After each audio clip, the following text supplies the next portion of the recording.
Alright.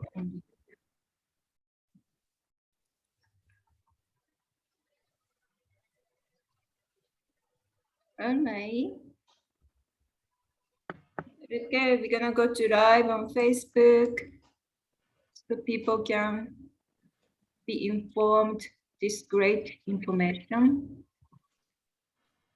Anyone will have questions, you can ask yourself or you can write them in the chat and I will read them.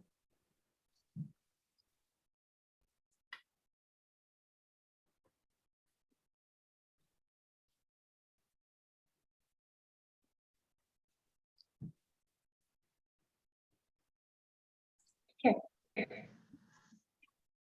All right, so wonderful to see everybody. Thank you for joining today. Today's topic is detoxification and nutrition. It's wonderful topics and by Manu Dawson Sensei. So I'm gonna share the screen today. And let me introduce, because we have a lot of new people. I'm Eva, and this is Kumiko Kanayama and Five Light Center. And we are at the Global Shiatsu Gathering number 28. We meet every Saturday since the pandemic started, since April 2020. And we are really happy and honored to have each Saturday an expert joining their, sharing their amazing knowledge and passion for Shiatsu and other healing arts. So, Kumiko? Yes. I will not, maybe you will introduce yourself. All right, so my name is Kumiko Kanayama. I'm a founder of Five Light Center. I was trained by my uncle, Wataru Ohashi. He's a pioneer of Shiatsu practice in the United States. He started his center in 1974. Nobody knew about Shiatsu, nobody knew about Japanese culture. And he and his teachers trained so many wonderful teachers like Ambria and so many others. And we are grateful to have this reunion with other teachers. And now we are inviting other healers and experts of healing modalities. Today, we are introducing Manu Dawson Sensei. He's being a disciple of so many gurus. He had a direct Shakti from the teachers. His knowledge is very important, very precious. It's like a gift from the universe. I treasure today's moment with everybody. Let's put our mind, hands together, and let's chant. I will share my mantra with you.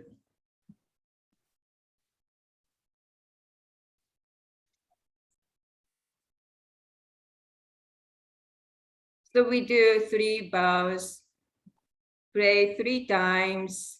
Let's our mind, heart, spirit together to receive universal energy, universal backup to go through this very challenging period. There are so many people suffering. Let's pray for everybody. Give a healing hands and kind gesture, kind words, big nice smile to go through everyday challenges.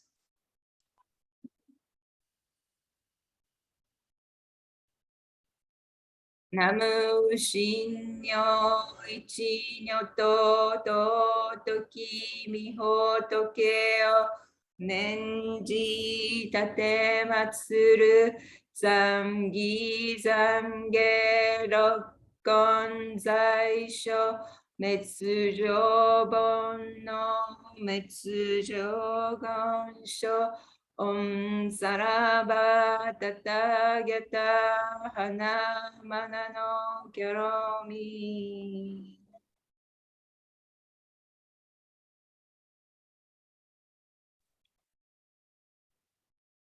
And here, our wonderful presenter, Manu Dawson Sensei. Please take it from here, Manu. Thank you so much, Kumiko. Thank you for inviting me to our talk on detoxification today.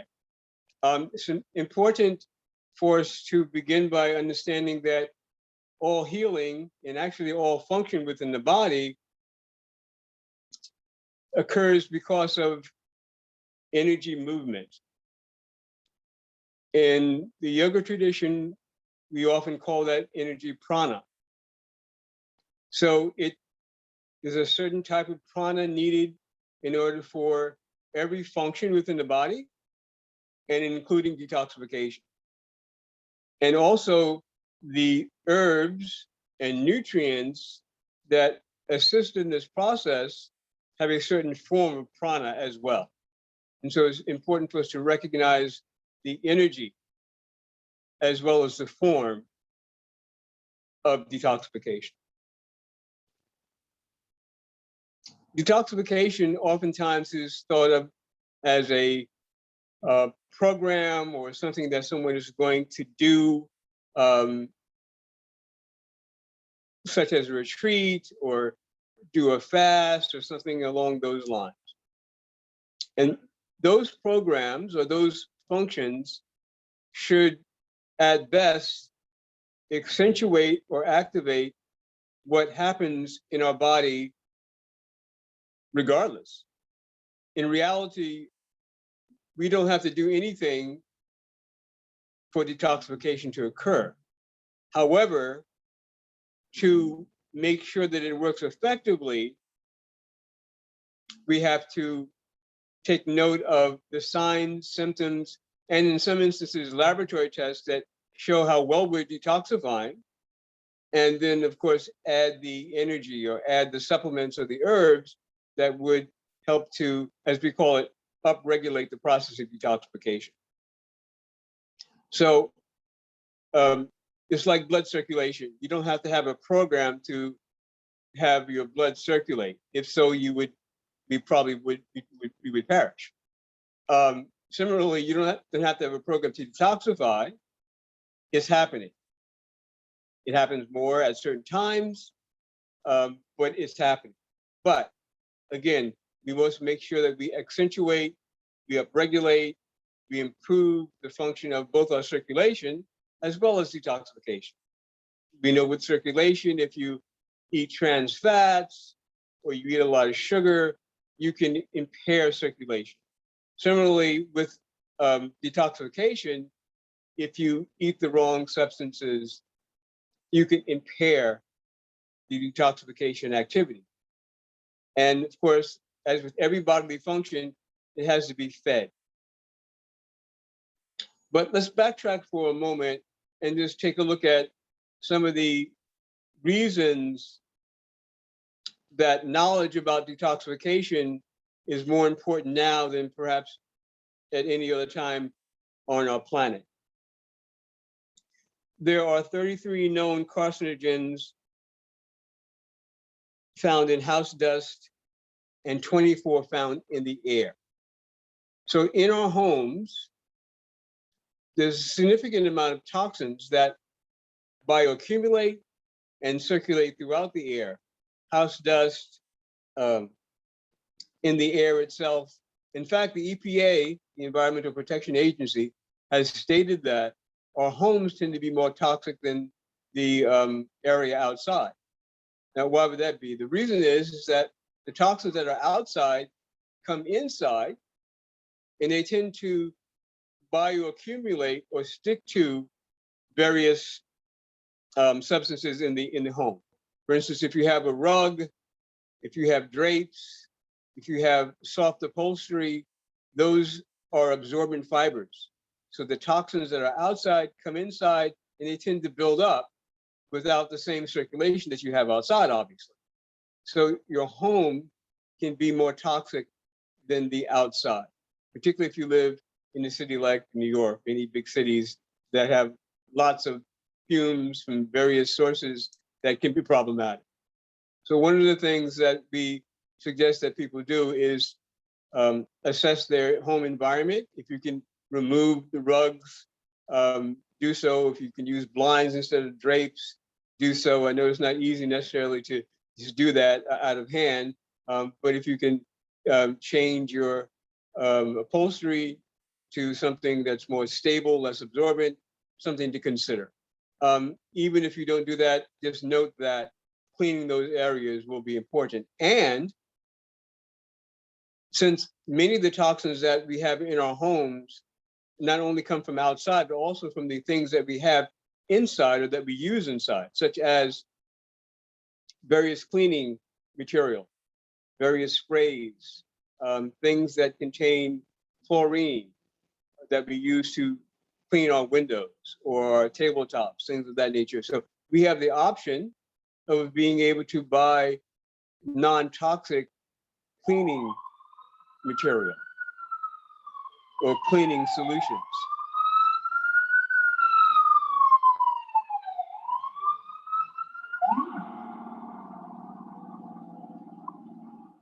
As you can see, I'm in New York City.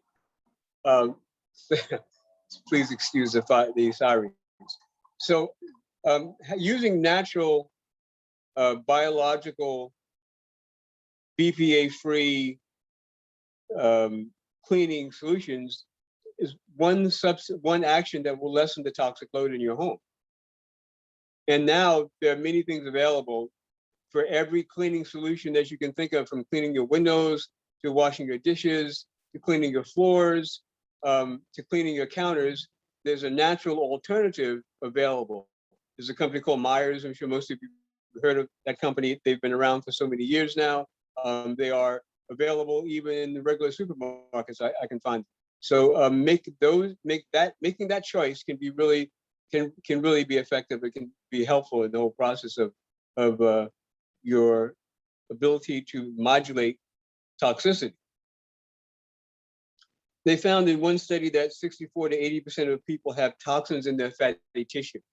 So our fat is a functional entity in the body. We need fat for the brain. In fact, the brain is actually 70% fat. It's not the kind of fat that you find at Mickey D's or Kentucky Fried Chicken. It's something called DHA, right? There's a lot of it in your brain. The brain is made up of that. Fat in the form of cholesterol helps to coat and protect and help the function of the cell wall. Cell wall both protects the inside of our cells. It also governs the entry of nutrients and the exit of toxins. So this bilipid layer of cholesterol around our cells is a very important fat. And fats are found in other parts of the body. Clearly, there's fat in the liver. This fat that covers the nervous system, the myelin sheath, is made of fat. It's like similar to the coating that you have on your electrical wires. Without the coating, the wires would be unstable. And then there's fat on the epidermal layer of the body. So wherever we have fat, it has important function. Of course, we don't want excessive amounts of it, but it also has the ability to bioaccumulate toxins. So where you find fat, if you are toxic, this is where we look, often to test to see toxic levels, at least from laboratory examination. So this has a couple of important factors. You want to note that you want to lessen the absorption of toxins into that fat. And of course, that happens as a result of our choices in food, environmental cleaning substances, and other factors that are things that we can control. And also it's important to note that should you go on a weight loss or fat loss diet, you will actually release not only the fat from your cells, you will also release the toxins that are in that fat. So it's very important to note that when you lose weight or lose fat, you also want to make sure that you're able to metabolically clear or take out the toxins that are coming out of those fat cells.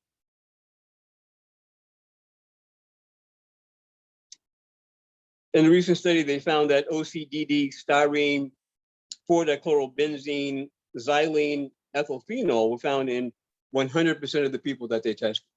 And so that means all of us are exposed to some of these things. Some people have more than others. Some of these chemicals come from dry cleaning fluid, as an example. If you clean your clothes, or if you have your clothes dry cleaned, invariably the chemicals that are used to clean your clothes will release, they'll off gas from the clothes, and when you put them on your body, they'll be released onto your body and into fatty tissue and into other parts of the body. I should say other various areas of the body, principally fat tissue. As you said, fat tends to bioaccumulate and hold on to various substances. So also, even having your dry cleaning in your home, in the closet, is going to cause a release of those chemicals into your closet.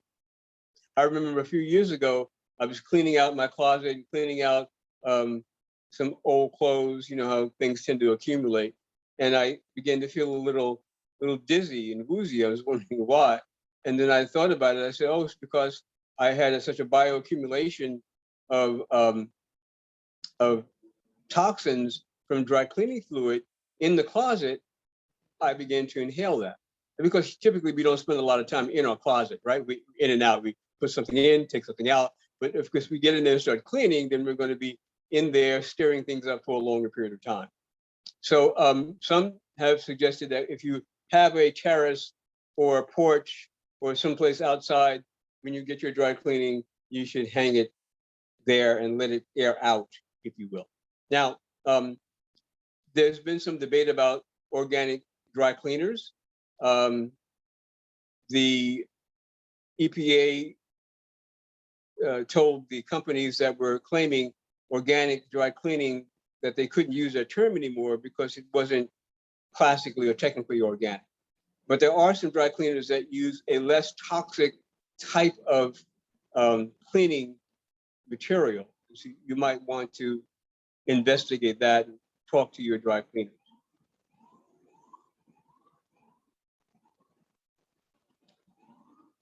So at one point in one test, there was 5,705,670,380 pounds of chemicals released into our environment in various forms. Some of it can be released into our waterway. About 5 years, maybe 10 years ago, the EPA released a statement that a lot of the drugs that are used are ending up in our drinking water because they're being flushed down the toilet when they're old, and they end up in our waterways, and we end up consuming them. And this is they thought this was an inherent danger. When I first heard it, it didn't make sense that there was that much throwaway wastage from personal medications. But then after that, a couple of years after that, we discovered that one of our presidential administrations in the United States allowed the drug industry to, quote unquote, legally dump hundreds of pounds of pharmaceutical waste into our water without it being discussed, voted upon, or notified if we weren't of this particular action. So these things can happen. Some administrations will be more stringent against controls of toxic release from various manufacturers. other administrations might not be as. And so there's going to be a fluctuation just based on politics. So you don't know categorically. The most important thing we have at our disposal, no pun intended, is our ability to make sure that we are really effective detoxifiers, because you never know what you're going to run into, and you never know how circumstances might change.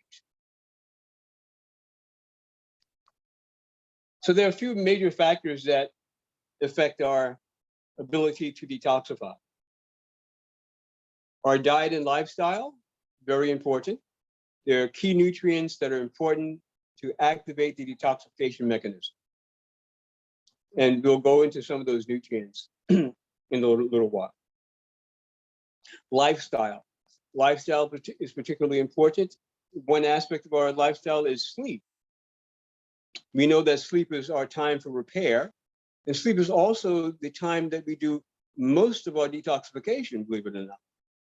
So if you don't get sufficient sleep, you probably won't sufficiently detoxify.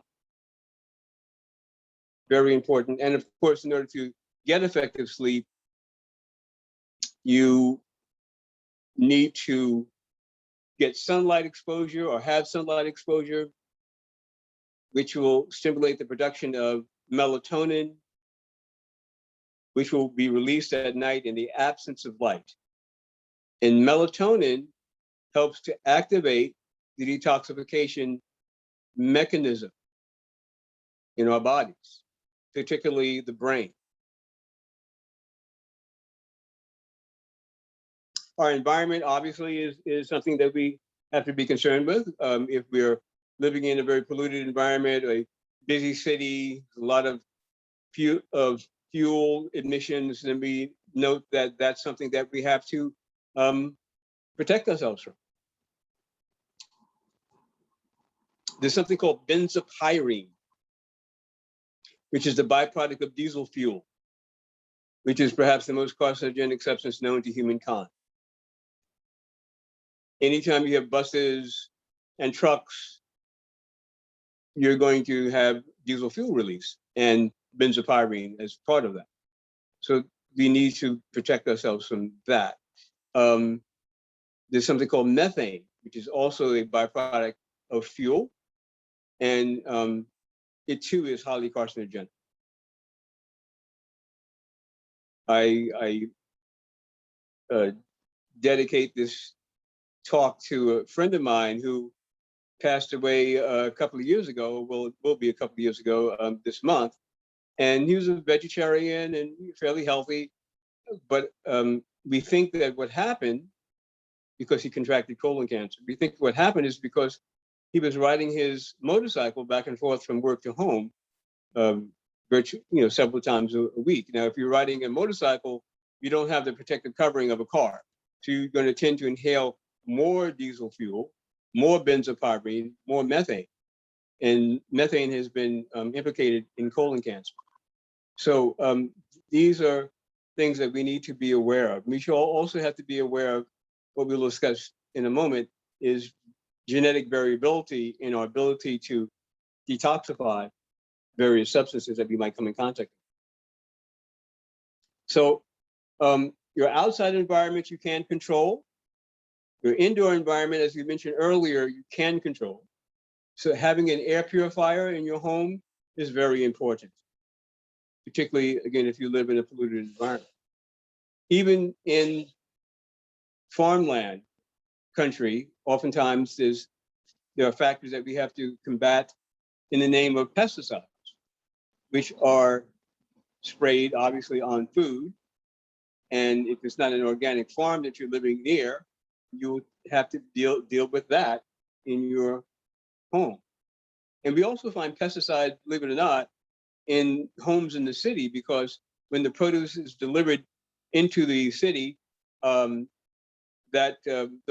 it's not organic produce, the pesticides will be released, will end up on the ground, will be tracked from one part of the city to another.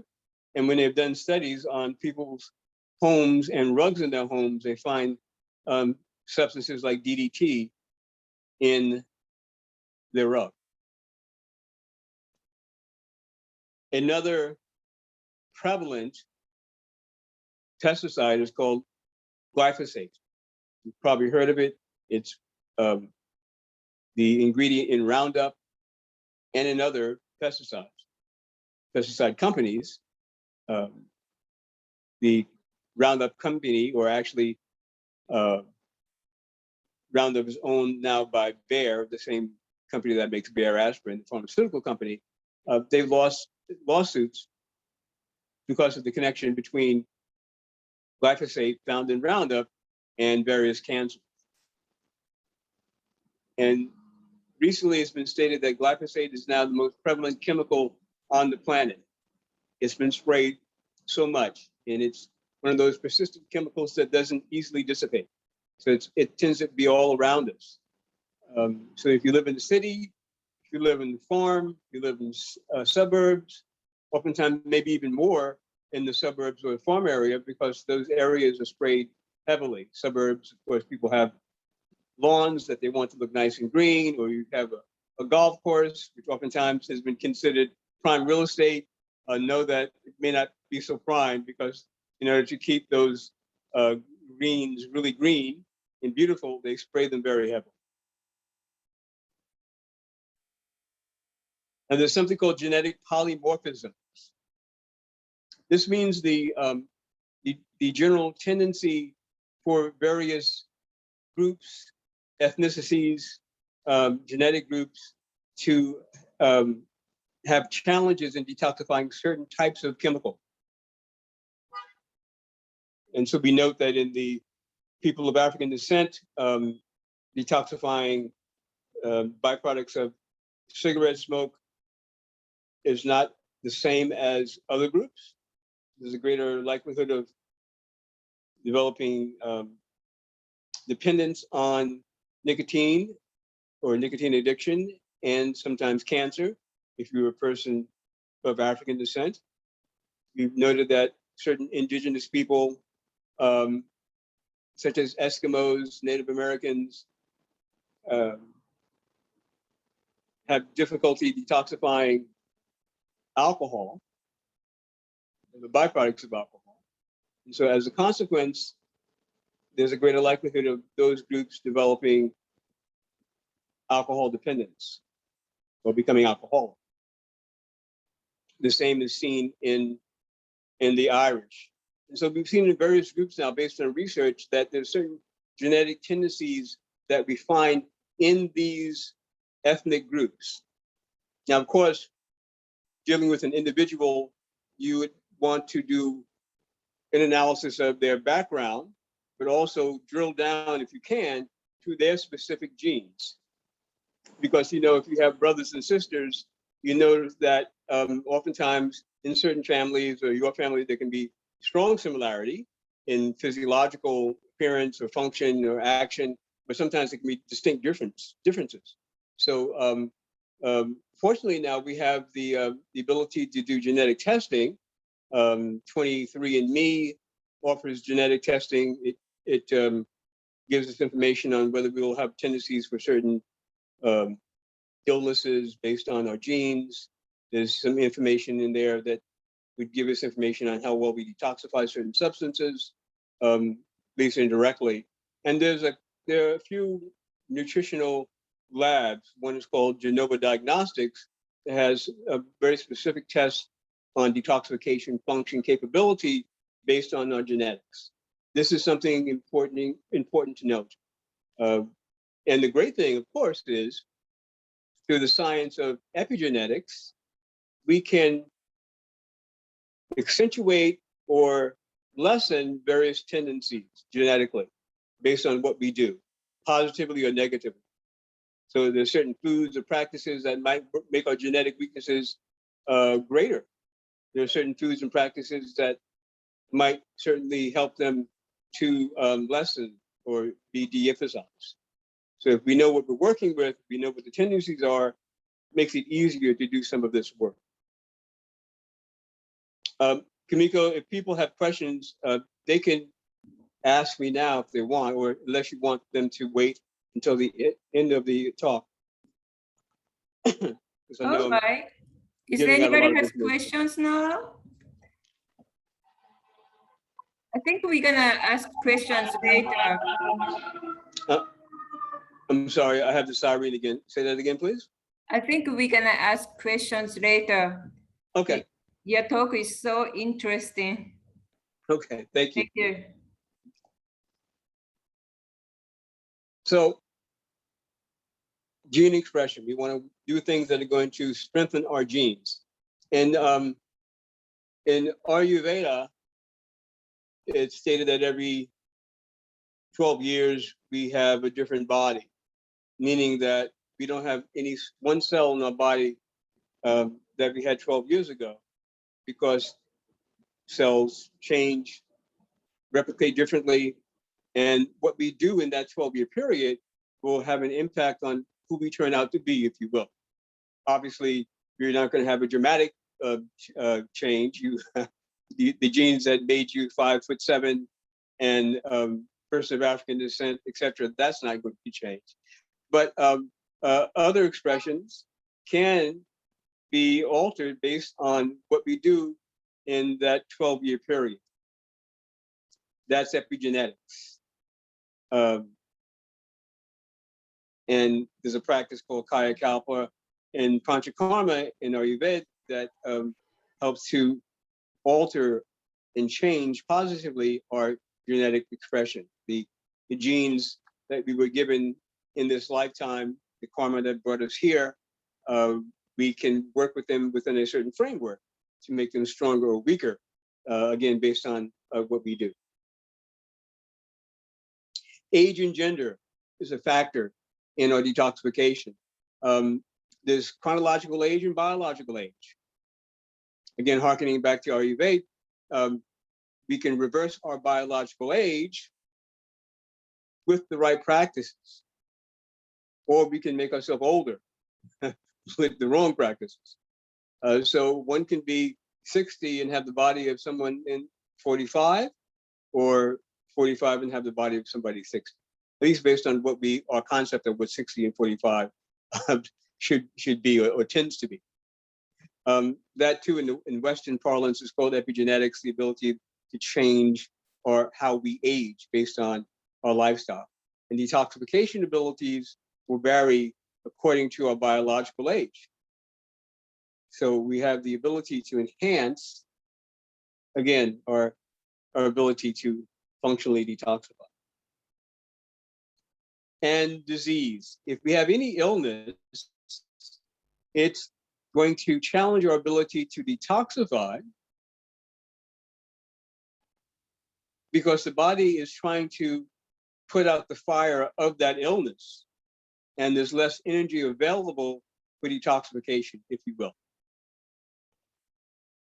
So in functional medicine or in integrative medicine, if we have a person who has an illness, ideally one should check their detoxification function and see how that's doing, because it probably will be under functioning.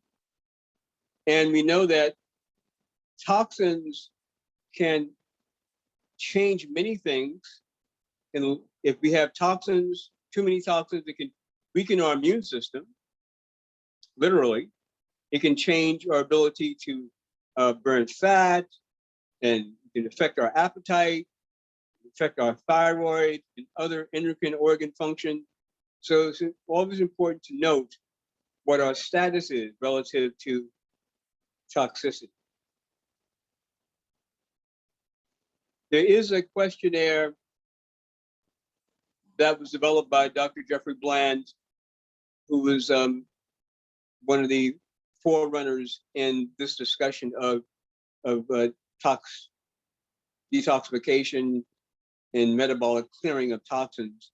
And in the absence of having a lab test, you could fill out that questionnaire, and it would give us a numerical insight into how well you might be detoxifying, or where your detoxification weaknesses might lie. This is something that I give to my clients, and something we use when we do a detoxification retreat. We give it to everybody before the retreat, and then after the retreat, and see if any numbers change. And invariably, some numbers will change. And big things that will take more time won't change dramatically over a 10-day period, which is the length of time of our longest detoxification program. But smaller things can change within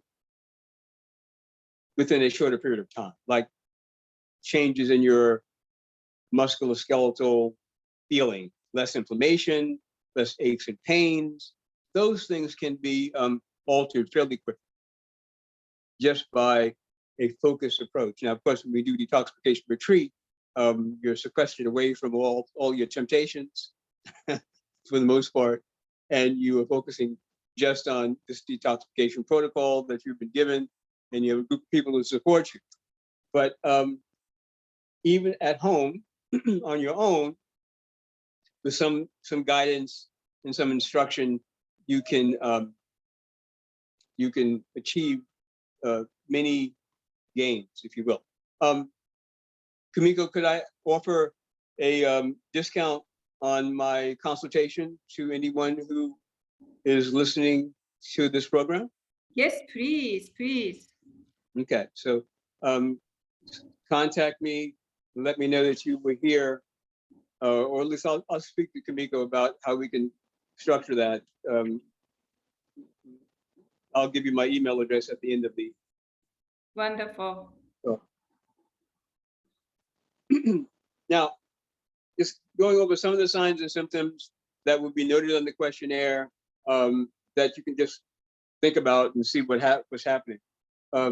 Drug sensitivity. If you are a person who tends to be really sensitive to medication, you are probably a dysfunctional detoxifier, because the enzymes, it's a little biochemistry, so please excuse me, the enzymes that are involved in detoxification, there's a group of them, about 25 of them. They're called the cytochrome P450 mixed function oxidase system. So, I know, long-term, sounds impressive. You do a lecture, you have to say something impressive. That's my one impressive. So, but these enzymes are very important. They've been studied, and some of them we know will detoxify things like alcohol. Some of them will detoxify cigarette smoke or the nicotine from cigarettes and other chemicals. Some of them we know can detoxify benzene. So we are learning more and more about how these enzymes work and what they actually specifically do. And if you are deficient in any of them,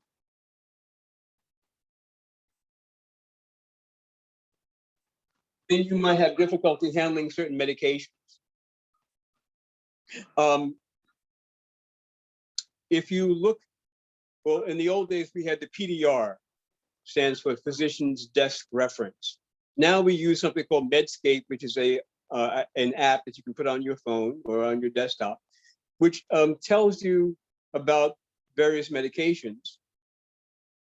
The older ones have more information, the new ones less, but nevertheless, it tells you what the pharmacological activity of the medication is, and it tells you the enzymes that are necessary for the medication to both work and to be cleared from the system. Anything that we take, particularly medications, particularly, certain instances we need to use medications. In functional medicine, we term that as a last resort, but in certain instances they're indicated. You need to be able to utilize it and detoxify the waste material from that utilization. This is important to note. Everything that we take into our body will be utilized and excreted under ideal circumstances. However, not always so well.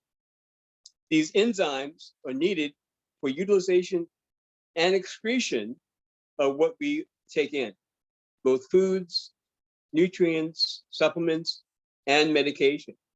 So in some instances, we take a medication,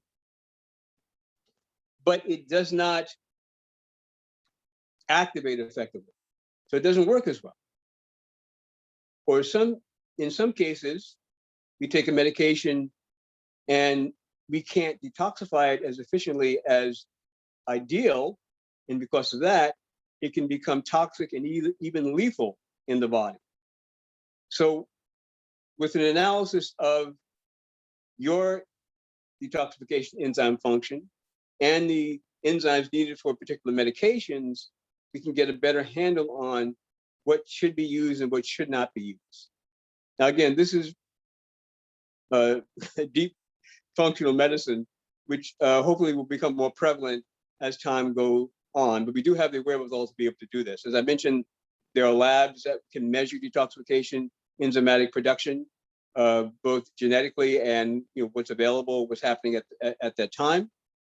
And we have the information in our Medscape data that can tell us how the drugs function and what's needed. So this is important to know. Hopefully in the next 20 years or so, this will become routine in our medical practice. Because again, there's a role for everything in the universe and on the planet. And allopathic medications have their role. They're here for a reason. We just need to use them under the best circumstances and in the most functional way. If one has sensitivities to odors, oftentimes called chemical sensitivity, or it can be sensitivity on the skin, that can be an indication of faulty detoxification or dysfunctional detoxification. Everything that we smell, we're inhaling and we're clearing it from our body, ideally. Even things that we may not smell, if we inhale it, we have to clear it from our body. But some people are so chemically sensitive, they can't be around various fragrances. Now, we're not talking about people who have just a strong sense of smell and can smell things from long distances. We're talking about being dysfunction or uncomfortable or even ill in the presence of certain fragrances. That's an indication of faulty detoxification. You're not clearing it effectively. Musculoskeletal symptoms, as we mentioned earlier, one of the things that can change pretty rapidly, as I've seen after detoxifying hundreds of people over the years. If you have stiff joints and achy muscles and you just don't feel as mobile or flexible as you could, that can be an indication of bioaccumulation of toxins. And we can get that out of the system fairly quickly with the right function. There's certain things one needs to do, certain nutrients that you need to take, or herbs that will help you to remove things from our system. And oftentimes, some of the first signs of improved detoxification function is a change in some of these musculoskeletal symptoms. People notice that the Hatha yoga practice becomes easier. Autonomic dysfunction and neurological tensions can be an indication of faulty detoxification. So some of the issues that have been brought to doctors, such as depression, anxiety, might be an issue of faulty detoxification. Of course, you have to do a reference. You need to rule out, as said in medicine, factors that might contribute to these symptoms, but one shouldn't ignore toxicity as a factor. The brain, as we mentioned, is an area that has a lot of fat. We talked about that earlier, yes? So it can easily sequester toxins. Now, normally, we have a protective barrier called the blood-brain barrier. This is a barrier that protects the blood vasculature so that toxins can't easily get into the brain. However, that barrier can become compromised. One of the big compromising factors is lead, which is fairly persistent in our environment. It's in certain colors and dyes in our hair care products. It's in lipstick. It's in tattoos, and in some paints. Although in some communities they've outlawed lead paint because it affects behavior patterns. So if you are exposed to lead, particularly if you have it in your body consistently, and it begins to weaken your blood-brain barrier so that it allows toxins to get into the brain that normally would not be allowed to get in, that can lead to brain toxicity. And part of that symptom can be anxiety, depression, anger, because we see that often in inner cities or poor communities where their homes are old, where there's lead in the environment or in the schools. That's been a contributing factor to anger outbursts, as well as impairing learning ability, which can make somebody angry. You're trying to learn and you're not getting it, and others are. Sometimes that can lead to emotional disturbance unto itself. So this blood-brain barrier is very important, and we want to stay away from the things that would impair it. You want to take things that can protect it. One thing that can protect your blood-brain barrier would be blueberries. It has a nice protective effect against the blood-brain barrier or blood-brain barrier leakiness. The same thing with all that I mentioned about autonomic dysfunction and neurological function. Cognitive dysfunction is part of that. As I mentioned, there are certain toxins that can impair learning ability. A paradoxical response to medication is often an indication of toxicity. In other words, you take a medication, it's noted to work one way, it was created to work that way, but a patient gets the opposite response. That's often an indication of impaired detoxification. In other words, those enzymes that I mentioned before, the cytochrome P450 enzyme, the full name of it is cytochrome P450 mixed function oxidase. So mixed function means the ability to utilize, as we mentioned earlier, and the ability to clear. You can't utilize, then you can have an opposite effect from a particular medication. And so this is something that doctors should note when giving meds to people, particularly to children. Some toxicity can have a hormonal effect, particularly environmental toxins. There are many environmental toxins that are estrogenic in nature. They act like estrogen, synthetic estrogen, essentially. You find them in plastics, BPA. You find them in various fragrances in the form of phthalates. You find them in the emissions from plastic burning in various communities. This can be a problem because it can cause an abnormal estrogen expression. And we know estrogen is a hormone that causes things to grow. Allows the baby to grow to term. It can also cause our tissues to grow, and sometimes abnormally, if there's an excessive amount of estrogen activity, leading to breast cancer, ovarian cancer, uterine cancer, and prostate cancer. So these, what we call xenoestrogens, X-E-N-O, meaning something outside the body, can often be problematic. Being fatigued, which is the number one complaint people bring to the doctor. If you're fatigued, it can also be an indication of toxic overload, impaired detoxification. It could, your adrenal glands can become saturated with toxins, and as a result, they don't function effectively to produce their chemicals.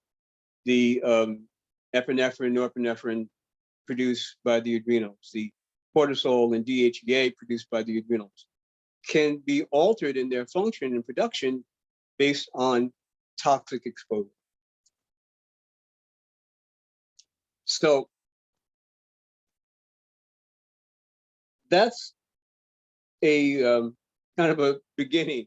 There's lots more to discuss. And I know we're running close to the end of our time, but let me just mention some of the key foods that are really important for this whole detoxification activity, right? There are 3 phases of detoxification that occur without our having to plan for it. Sometimes I say phase 1, phase 2, phase 3. People ask afterwards, well, when do we do phase 1? When do we do phase? Your body does it, right? Your body has the intelligence to do it. We just have to make sure that we're feeding it so that the phases work timely and effectively. Phase 3 is the large waste removal in the form of perspiration, tears, urine, and feces. That's the end product of the removal of all the various toxins from the cells in our body. Every cell in your body has to be fed and detoxified. So the foods that are key, these foods are put in a class called bifunctional modulators, meaning they balance all 3 phases. So there's none, because there's sometimes the phases get out of kilter. They're not working in synchronicity. So foods that contain the substance called ellagic acid. They are raspberries, apples, strawberries, grapes, and turnips.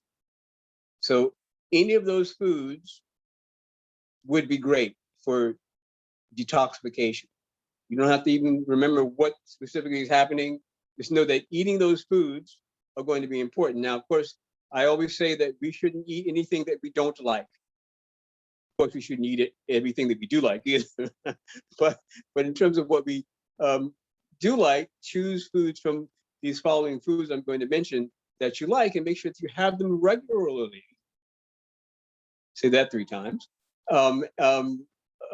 Daily, meaning, if not every single meal. Foods that contain catechins. It's a type of chemical found in green tea and in dark unprocessed chocolate. So it has to be unprocessed, can't be Dutched, or one of those names that we all know.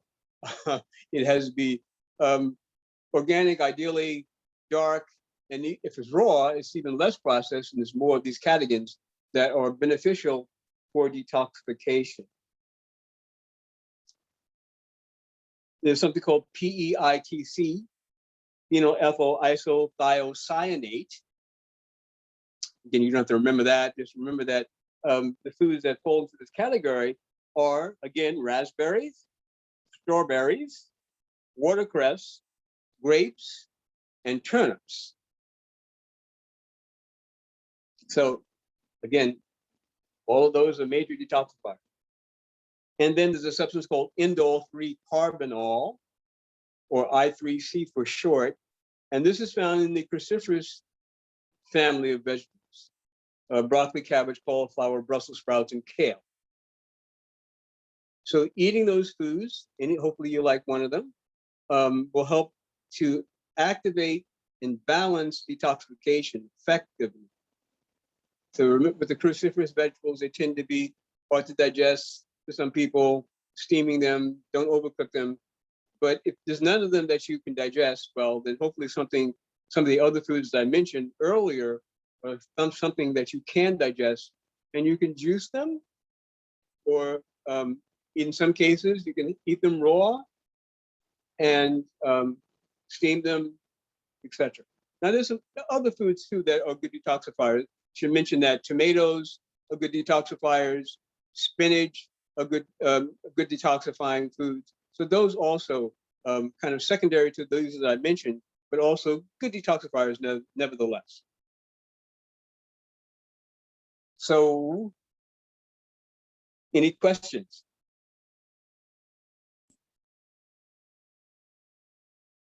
But there's so many informations.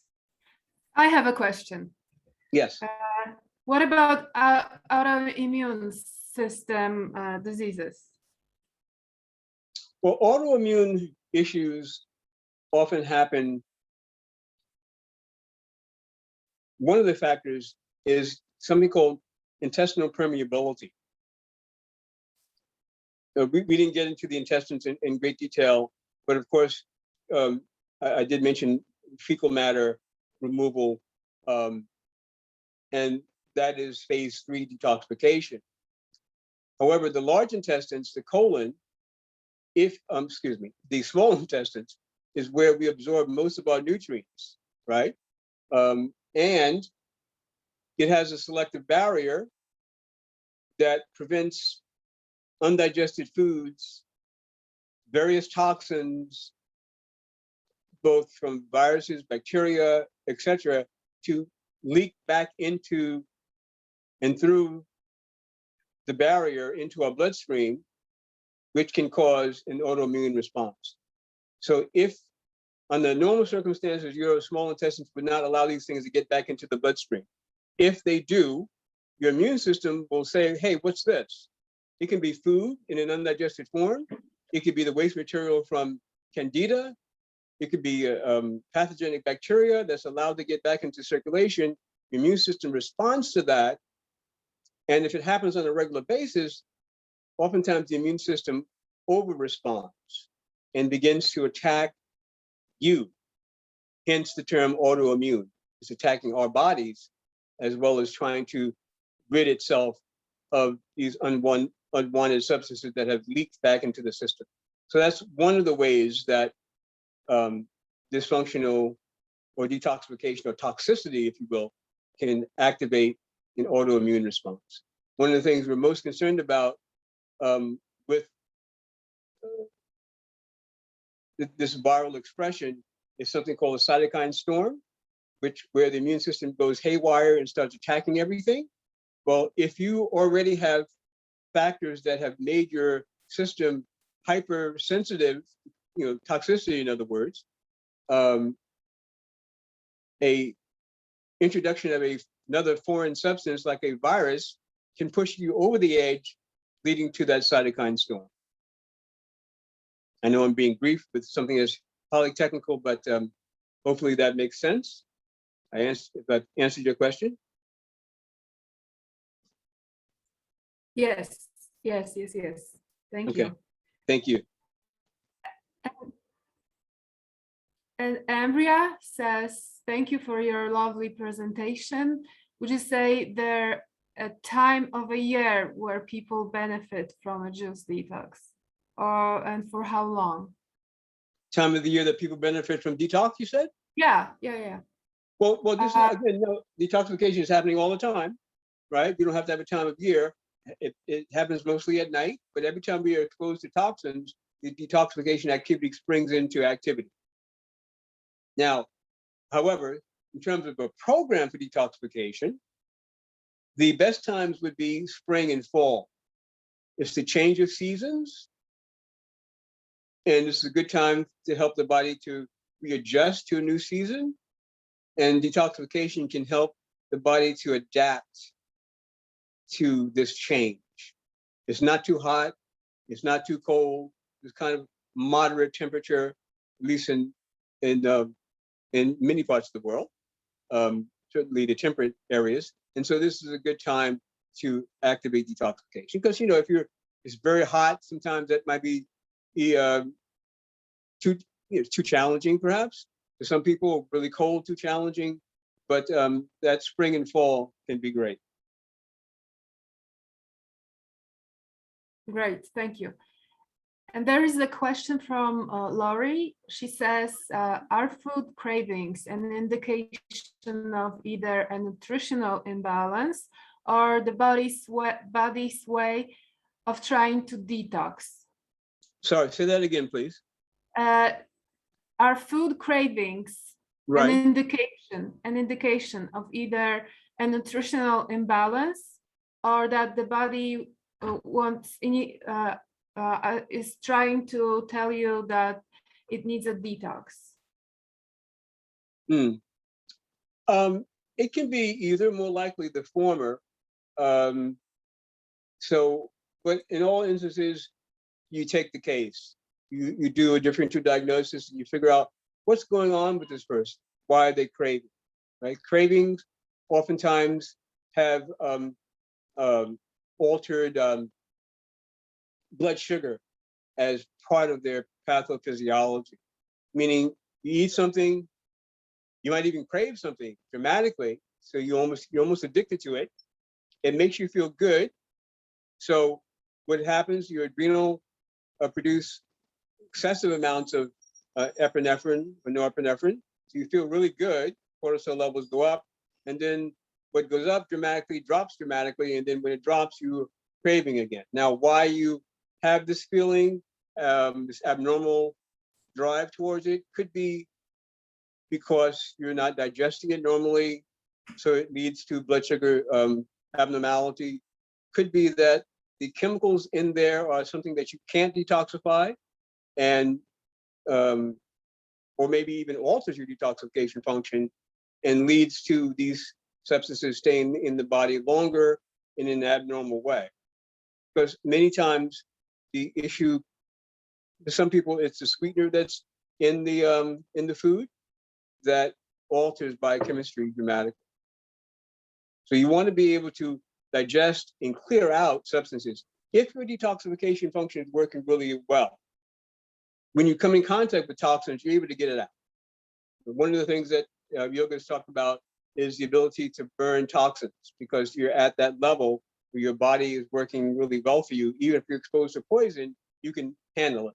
Huh? So, not that we want to poison ourselves intentionally, but sometimes we come across substances that could be problematic. You're at a wedding, or you went out to dinner and you came in contact with something, but you want to be able to get it out. But if you regularly have food cravings, I suggest you go to a practitioner so we can dig in and figure out why.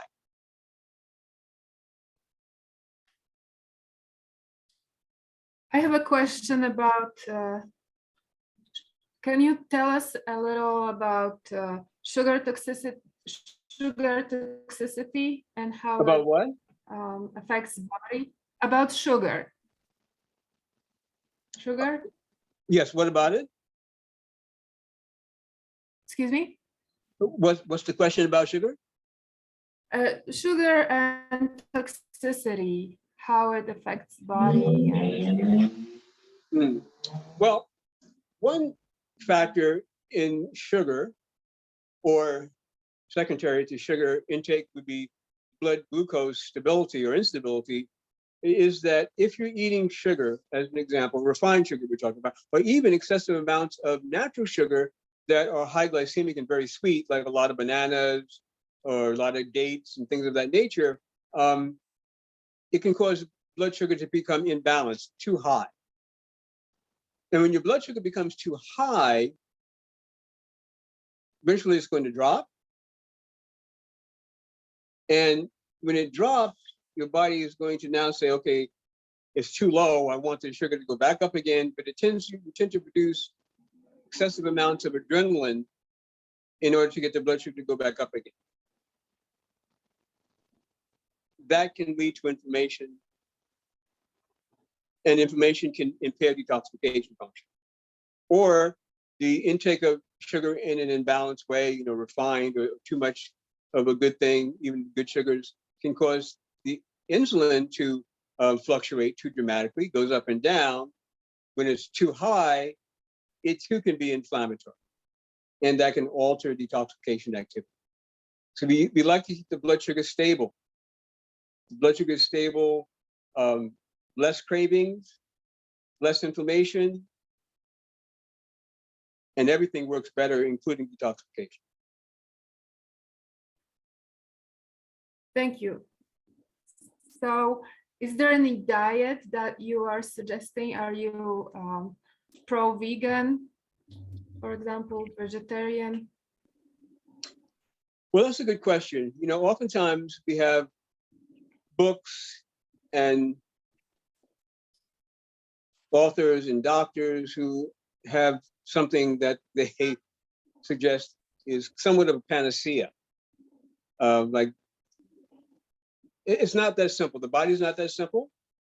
Traditional medicine, meaning Ayurveda, Chinese medicine, Japanese medicine, all the medicines that we know or don't know, because you have certain ones that have been codified and written about, and we have the information has been passed on to us. Others that are traditional that perhaps have not been written about as much, but based on what we know, traditional medicine practice looks at an individual and makes an assessment as to what is happening with that individual, and then a protocol is developed accordingly. So there's no one system per se that's going to work for everyone. You want to go to somebody who can do an analysis of what's needed. And that's using everything at our disposal. At least I like to do that. I like to look at your doshas through a questionnaire that I give. I'm not trained in Pulse, but we can use a questionnaire. I like to look at your lab test. I like to talk to you and ask you questions. And this is what any good health practitioner will do. And then we can develop a protocol. So, roundabout way of stating, I'm a vegan. That works well for me, in part because of my yoga practice. Vegetarianism is part of that. And in part because I discovered through experimentation that dairy was causing some allergic response. At least it was triggering my mast cells to release histamine during the springtime. Now, during the rest of the year, I didn't notice it. But when I had something that triggered and pushed these mast cells are in our throughout our blood system and our mucous membranes. They release histamine for protection, etc. So I discovered that dairy was an allergen for me during hay fever season. So I removed the dairy, hence I'm a vegan. And I'd already removed other animal products as a vegetarian. So that works well for me. But I'm not here to say that everyone should be a vegan or even a vegetarian. In Ayurvedic medicine in India, and India is the largest vegetarian community or country in the world, Ayurvedic practitioners sometimes will recommend animal substances for people, even meat for people, because it works better for them. Now, if someone really wants to be a vegetarian, if we do enough work, we can probably figure out a way to allow them to do that in a healthy fashion based on their biochemical, even if they have some biochemical challenges in doing that, blood type, certain dosha types, etc. So roundabout way of saying there's no one particular approach. We just have to figure out what's best for you in the karma that you brought with you in this lifetime. Or more appropriately, the karma that brought you to this lifetime. Thank you. I personally went vegan starting this year, and it's a game changer for me. My life has changed for so much better. I'm staying vegan. Good. Yeah, see, when we hit that right diet, then it can be a wonderful experience. One of the things that I recommend that everyone do is listen to your body. Your body will tell you. You listen to it. We don't listen as much perhaps now because we have so many distractions, television, devices, etc., etc. It takes us away from tuning in. You tune in, and you can do some experimentation, tune in and see how you feel with certain things, and whether this is something that's working well for you or not. Yes, Wonderful. exactly. I did it as an experiment. Good. Yeah. Good. And do you recommend supplements or herbs to help detoxification? Yes, there are specific nutrients that are necessary for detoxification and specific herbs. I won't go into all of the nutrients, but one key factor is detoxification is a protein-dependent function. What does that mean? Protein produces certain enzymes that aid the detoxification process. Protein also gives us an amino acid. All proteins are made up of different amino acids. There's something called cysteine, which comes from nuts and seeds, and egg yolk, if you're not a vegetarian, or if you're an ovo vegetarian. And this cysteine helps to make something called N-acetylcysteine, and then make something called glutathione, which is probably the most important detoxifying substance and antioxidant in our body. So protein is an important factor in detoxification, and the B complex vitamins are very important for detoxification. And in terms of herbs for detoxification, there are 3 that are really great because they impact the liver, which is our major organ of detoxification. Again, every cell detoxifies, but the liver does most of our detoxification. So turmeric, organic, with black pepper, unless you're using the curcumin extract. And black pepper, by the way, is a major detoxifier as well. Green tea, organic, major detoxifier. There's a lot of other things too, including enhanced immune system. And milk thistle, the herb milk thistle. Those are major detoxifying herbs. And what about chlorophyll? Say it again. Chlorophyll? Chlorophyll? Yeah. Not major, but certainly adjunctive. Chlorophyll helps to cleanse your liver to some degree, your intestinal tract, deodorizes it. It's certainly important, absolutely, but it's not as major as some of the other substances. But one of the things that I do with my detoxification protocol, if people like it, be either, I mean, when we do a retreat, it's part of the program, whether you like it or not, but it's chlorella or spirulina, because they give you some protein, which aids the detoxification, as I mentioned, and they also have high amounts of chlorophyll, which helps to oxygenate the blood and helps to deodorize the system and helps to do some detoxification. Manu, do you recommend any food to prevent coronavirus? To prevent what? Coronavirus. Based on because this virus is new, and so we're learning as we go along. Unfortunately, we're in the middle of a phase 4 observational trial, but since it was released onto our public without proper testing, I won't go down that road too far, not to be controversial, but the foods that are most effective would be the green tea. Green tea is a very important detoxifier, but it also helps as an antiviral substance. It's been shown in research to protect against the coronavirus. Okay, but how about people who are suffering, who are in the middle of suffering the coronavirus? What do you recommend? Well, in those instances, it's important to assess vitamin D levels, zinc levels, magnesium levels, because these are immune modulators. And these are things that, particularly the zinc and the vitamin C, help to fight viral infection.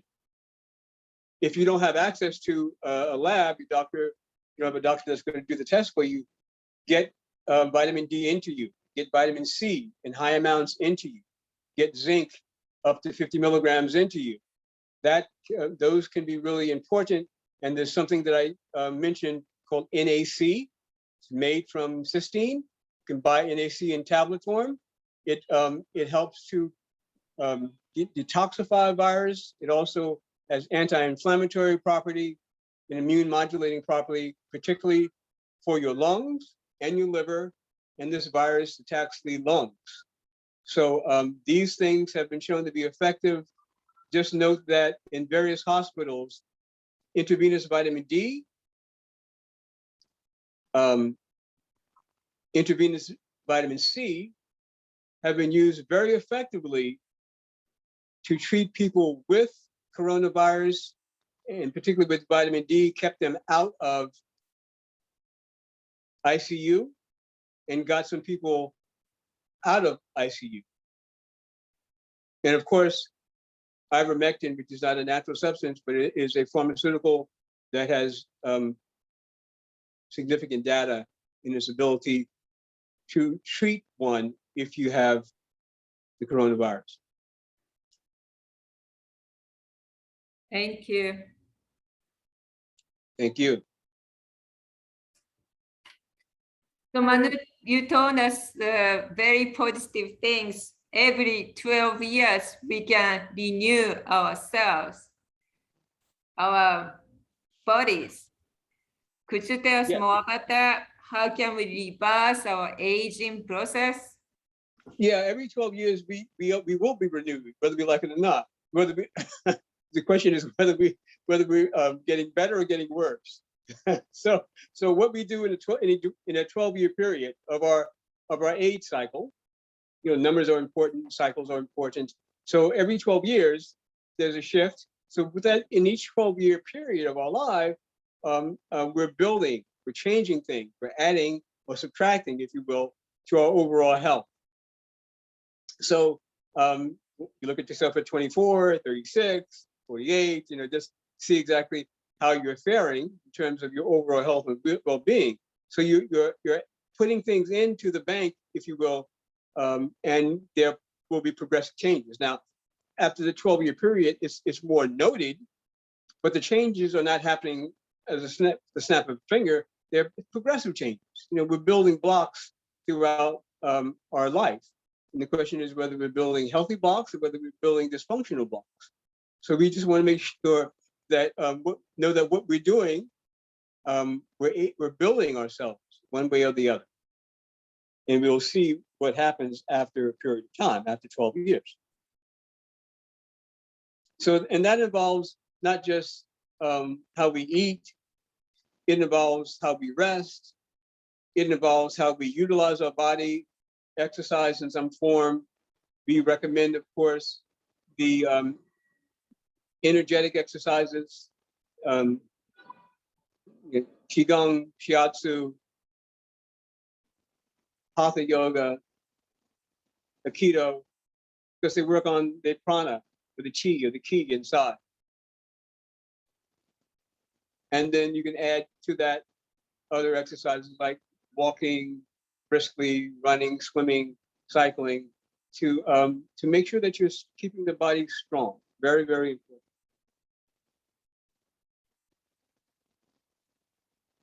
Thank you. That's great suggestion. How about people who are depressed, people who have so much anxiety? What do you recommend? Especially now, so many people are suffering those emotional. Yeah, to balance nervous system. To balance nervous. To balance the nervous system from a dietary perspective, healthy fats are really important for your nerves. It also helps to balance inflammation. So if you're a vegetarian, then you want to eat omega. Well, everybody should have some omega-3 fats that come from principally flax seeds, hemp seeds, spirulina seeds, chia seeds are sources of omega-3, which your body then will convert into that specific omega-3 I mentioned earlier called DHA, right? The conversion of which is not easy, becomes more challenged as we get older. So we recommend that you use turmeric to help the conversion, because research shows that it helps us to make DHA from those food sources I just mentioned.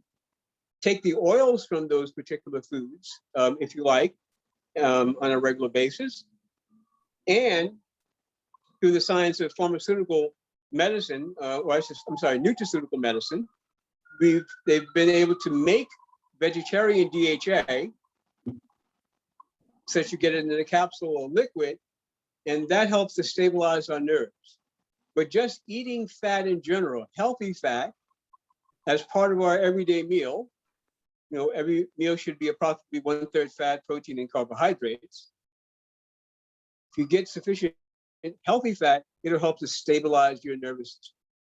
It's very important. But there are certain herbs, of course, that can be used to relax you. There's ashwagandha, and rhodiola that help to balance the adrenal function so that you aren't producing too much cortisol, too little DHEA. They balance the epinephrine, norepinephrine from the adrenals. So those herbs can really be effective.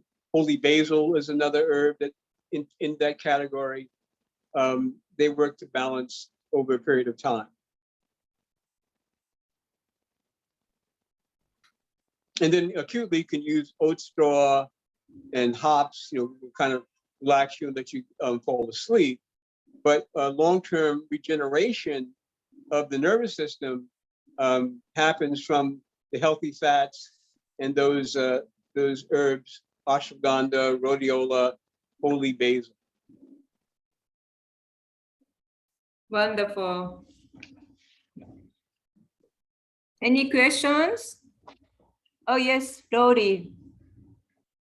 Any suggestions on the best way to clean toxins from fruits and vegetables? No, good question. When I first started doing detoxification retreats at Shivananda, Bahamas, back in it was 2007, I think it was, there wasn't as much organic food available at that time. So now there's more. So what you can do if you don't have the availability of organic or just cleaning in general, you fill your sink full of water, hopefully filtered water, or ideally filtered water. You put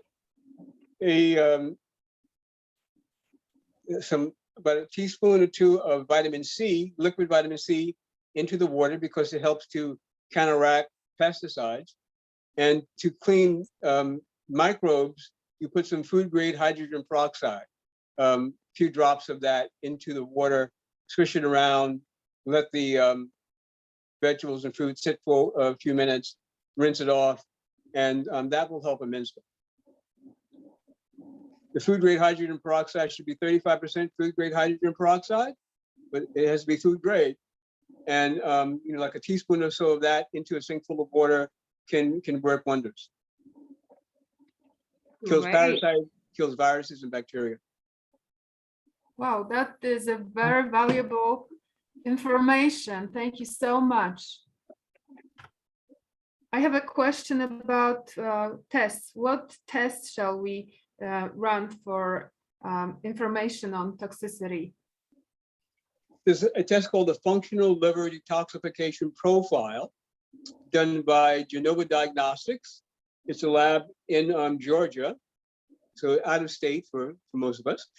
So you have to get your doctor to sign on with the lab, and then they would send he or she the kits, and then you could be given that kit and you give them a urine sample and send it back to the lab, and they send the results to your doctor. You have to go back to your doctor to get the results. So of course they set it up so that you have to pay your doctor. So that's one of the most effective tests that we have available to us. There are a few other labs that do similar tests to that, but that particular one is noted. And of course, I mentioned the questionnaire, the questionnaire that I give my clients that you can fill out that gives us an idea, short of a lab test, as to how well you're detoxifying based on symptoms.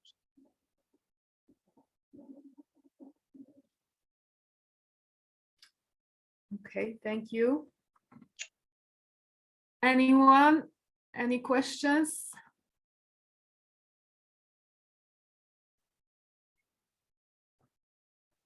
Wow, this is such a great information. I know, I cannot believe how smart I got after today. So here's Manu. Thank you all so much for listening to me. Thank you. Thank you so much. Contact information. Thank you. So hopefully we'll see each other again. And those who would like a discounted consultation, my email is MANU. I just put it in a chat. You did? Email, Okay, good. your Instagram, Facebook, and your cell phone number. Okay, good. All right, so just contact me, let me know that you were a part of this talk today, and we'll work something out. Thank you. Thank you so much. Such Please an tell honor. everybody you met Manu at the Five Right Center virtual gathering. Manu And is get in that touch with him and detox your mind and body and be strong and healthy. And let me add, Manu is a director of detoxification retreats for Shivananda ashrams and director of detoxification retreats at Shivananda Ashram Yoga Retreat in Bahamas. So we had this novel guest today. We are so honored. Thank you so much. And you already agreed to visit us again. So you have me on tape already, right? yes. Yes, I agree to come back. Yes, thank you. If you have me, I'll come back. Wonderful. Yes. Thank such you, an honor. Manu. There are a lot of words of gratitude in the chat. Binda says thank you. Oh, hold on. I just lost the chat. Okay. Let me see. Sylvia says thank you, Manu. Thank you Thank so you. much. Okay. Luciana says thank you. Thank you. Natalie says thank you. Laurie says thank you. I think everyone thanks. It was great. Greetings from Canary Islands. Thank you from Dawn. Yes, such an honor to have you. I'm so grateful to be a part of this community and learn so much. And Manu, Katerina, thank you for thank sharing you. It was brilliant. Manu is sharing his fantastic yogi poses. Look at this. Fantastic. I wish I could do like him. So thank you, everybody, coming together, joining to the Five Right Center Global Virtual Shiatsu Gathering today. And see you in September. Stay safe and healthy. And Veronique says, thanks, and let's begin the detox. Yes, let's detox, everybody. Bye.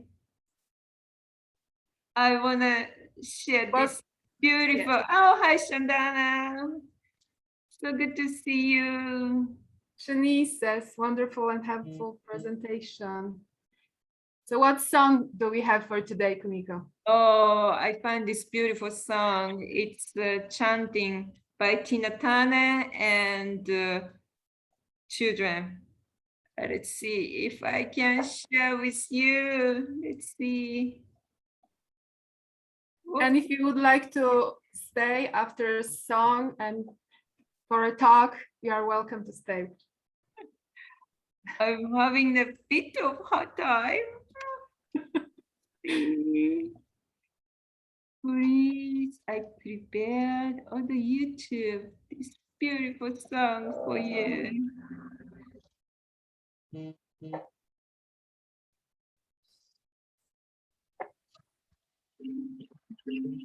Veronique says, take care all and have a nice break. Jenny says, wonderful and helpful presentation. It was so nice to have so many of you who came here for the first time. You can find us on YouTube channel. All the lectures are being recorded and we upload them to YouTube channel, Five Light Center of Shiatsu Studies. And remember to subscribe. Oh, let's see. Oh. Yeah, the beautiful song. Please come.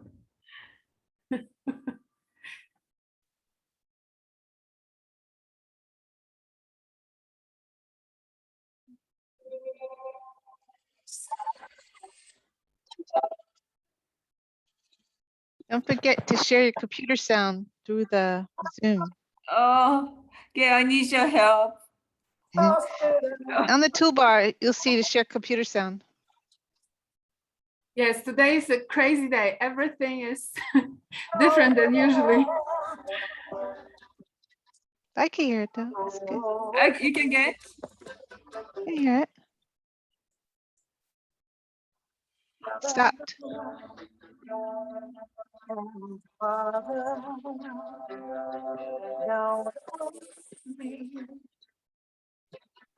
Can you hear? Not really.